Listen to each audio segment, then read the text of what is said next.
when you don't want to play that game, it's almost like the Prince game. Prince owned a lot of masters, bro. And they, when they can't control that, you're talking about these people. We look at like, okay, you're living and you live to be whatever, and this is what you have while you're here. These people are trying to feed their families for the next 3, 4 generations when they're done, 5 generations.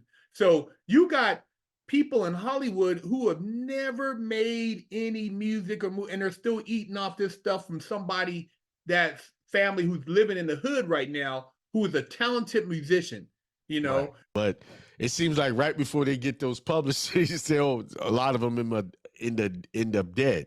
Now, one thing about Prince, I just want to add, he had a vault full of music that was his.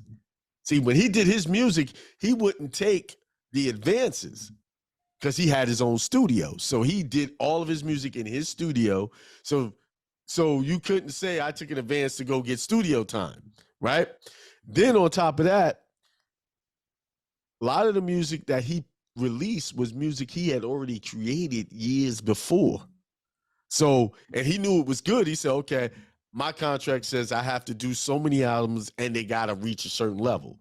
So he would go he wouldn't give them the very top. He would give them the music that just would make it to the levels he agreed to. See, the thing is, they wanted that private collection that he had. They wanted that.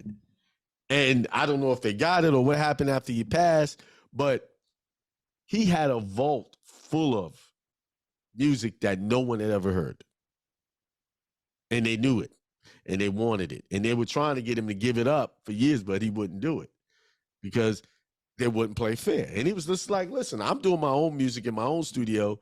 Let's be fair about it. They didn't want to be fair about it, So he was one of those that just said, I think he got into contracts, and then later on he said, I'm not gonna, play by these games anymore.